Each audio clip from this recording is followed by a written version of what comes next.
নমস্কাৰ নিউজৰ বাতৰিলৈ স্বাগতম জনাই ষ্টুডিঅ'ৰ মজিয়াত মই পল দাস চাহক আজিৰ বাতৰি ৭০ গৰাকী কবিৰ কবিতা পাঠ কবিতা সংকলন উন্মোচনেৰে ঢকুৱাখানাত কাব্য অনুষ্ঠান সম্পন্ন হৈ যায় নিউজ ডাইৰেক্ট ৰিপৰ্ট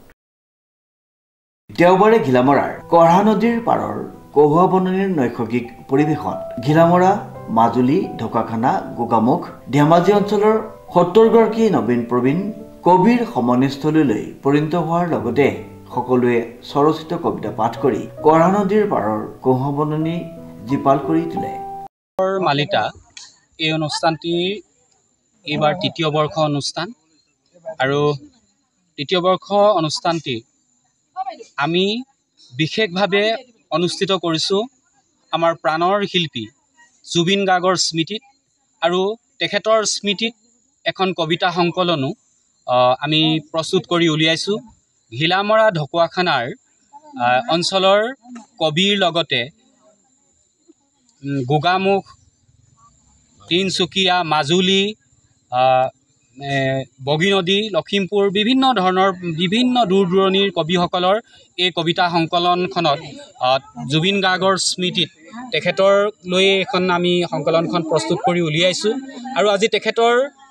লৈয়ে সকলো কবিয়ে লিখা কবিতাসমূহ ইয়াতে আজি আবৃত্তি হৈছে বা পাঠ হৈছে। এটা খুব সুন্দৰ অনুষ্ঠান। আমি সকলোৱে শোকত মিয়মান যিহেতু জুবিনবিহীন অসম কেনেকৈ আমি পাৰ কৰিছোঁ তেওঁ নোহোৱাৰ দিনৰ পৰা আমি ভাষাৰে প্ৰকাশ কৰিব নোৱাৰোঁ আৰু গতিকে তেখেতৰ স্মৃতিতে আজি শজন কবি ইয়ালৈ আহিছে কহাপাৰলৈ।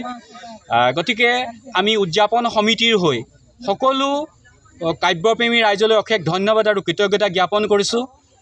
ইয়াতে আমাৰ এই সম্পাদনা সমিতি বা উদযাপন সমিতিৰ সভাপতি অতুল বৰুৱাদেৱ, আমাৰ দামোদৰ বৰুৱা, দীপাংকৰ চেতিয়া, প্ৰতিমা বুঢ়াগোহাঁই, আমাৰ ৰঞ্জিতা হাজৰিকা, আমাৰ ডক্টৰ ইয়াতে আছে আমাৰ জিতু কুমাৰ চমুৱা, আমাৰ সঞ্চালক মহোদয়কে প্ৰমুখ্যে কৰি সকলোখিনি ইয়াতে উবুৰি খাই পৰিছে। ইয়াতে আছে আমাৰ মৌচুমী হাতীবৰুৱা বাইদেউকে আদি কৰি প্ৰমুখ্যে কৰি সকলো আমাৰ প্ৰতিমা চেতিয়া বাইদেউকে আদি কৰি আমি সঁচাকৈয়ে তেখেতৰ আজি যেন তেখেতৰ আত্মাই আমাক চাইছে যে মোক লৈয়ে এনেধৰণে এটা কহাপাৰত এনেকুৱা এটা অনুষ্ঠান হৈছে আৰু তেওঁক লৈয়ে আজি তৃতীয় বৰ্ষটো আমি উদযাপন কৰিব পাই আমি দুখত মিয়মান হৈছোঁ যদিও আমি আজি প্ৰশান্তি লাভ কৰিছোঁ। গতিকে আমাৰ ক'ব লগা ইমানে। উল্লেখযোগ্য যে ঘিলামৰা আৰু ঢকুৱাখানাৰ একাংশ সংবাদকৰ্মী আৰু নৱপ্ৰজন্মৰ একাংশ কবিৰ প্ৰচেষ্টাত 2023 চনত গঠিত হোৱা কঢ়াপাৰৰ মালিতা নামৰ কাব্যানুষ্ঠানৰ তৃতীয় বাৰ্ষিক অনুষ্ঠানটি ঘিলামৰা ঢকুৱাখানা সংযোগী ৰাজ্যিক পথৰ পাটমাৰীৰ সমীপৰ কঢ়া নদীৰ কহুৱা বননিত অনুষ্ঠিত হোৱা তৃতীয় বাৰ্ষিক কঢ়াপাৰৰ মালিতা অনুষ্ঠানৰ পুৱা পতাকা উত্তোলন কৰে উদযাপন সমিতিৰ সভাপতি অতুল বৰুৱাই। গছপুলি ৰোপণ কৰে ঘিলামৰা প্ৰেছ ক্লাবৰ সম্পাদক উত্তম কুমাৰ হাজৰিকাই। প্ৰাণৰ শিল্পী জুবিন গাৰ্গলৈ শ্ৰদ্ধাঞ্জলি জ্ঞাপন আৰু বন্তি প্ৰজ্বলন কৰে অৱসৰপ্ৰাপ্ত শিক্ষয়িত্ৰী ৰঞ্জিতা হাজৰিকা চেতিয়া আৰু লখিমপুৰ জিলা সাংবাদিক সংস্থাৰ কাৰ্যকৰী সভাপতি অমৃত প্ৰবণ বৰাই।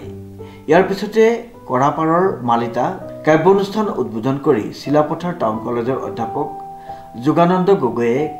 কবিতাৰ মাদকতা বৰ্তমান সময়ত কবিসকলৰ চিন্তা চৰ্চা আৰু কবিতাৰ ভাৱাৰ্থৰ সম্পৰ্কে সাৱলীল বক্তব্য প্ৰদান কৰে। সম্পাদনা সমিতিৰ সভাপতি দামোদৰ বৰুৱা আৰু সম্পাদক প্ৰতিমা বুঢ়াগোহাঁইৰ সম্পাদনাত প্ৰকাশ পোৱা কঢ়াপাৰৰ মালিতা কাব্যালোচনাখনি প্ৰাণৰ শিল্পী জুবিন গাৰ্গৰ নামত উৎসৰ্গিত কৰিবলৈ সুন্দৰ ৰূপত প্ৰকাশ কৰা হয়। এই কবিতা সংকলনখন উন্মোচন কৰে নৰ্থ বেংক কলেজৰ অধ্যাপক ভৱেশ মৰাঙে। কঢ়াপাৰৰ মালিতা শীৰ্ষক কবিতা সংকলনখন হৈছে নবীন প্ৰবীণ কবি সকলৰ এক দলিল বুলি মত পোষণ কৰে। ঘিলামৰাৰ সমাজকৰ্মী গীত গগৈ আৰু ঢকুৱাখানা ৰেচম বিভাগৰ সহকাৰী ৰেচম বিষয়া কন্দৰ্প দাসৰ গীত, শিশু শিল্পী উদ্দীপ্তা নয়না চমুৱাৰ নৃত্যৰ মাজেৰে অনুষ্ঠিত হোৱা মনোজ্ঞ অনুষ্ঠানটি ঢকুৱাখানা নৰ্মাল স্কুলৰ অৱসৰপ্ৰাপ্ত অধ্যক্ষ লক্ষী কোঁৱৰ, হাৰহি কলেজৰ অধ্যাপক ডক্টৰ জিতু কুমাৰ চমুৱা, ঢকুৱাখানা ৰেচম বিভাগৰ ৰেচম বিষয়া অশ্বিনী কলিতা, অৱসৰপ্ৰাপ্ত শিক্ষক নিৰঞ্জন গগৈকে প্ৰমুখ কৰি কেইবাগৰাকীও প্ৰতিষ্ঠিত কবি বিশিষ্ট অতিথি উপস্থিত থাকে আয়োজক সমিতি কবিতা পাঠ অনুষ্ঠানটো সঞ্চালনা কৰে অৱসৰপ্ৰাপ্ত বেংক বিষয়া জয়চন্দ্ৰ হাজৰিকাই ঢকুৱাখানাৰ পৰা জিন্তু কোচৰ ৰিপৰ্ট নিউজ টাউন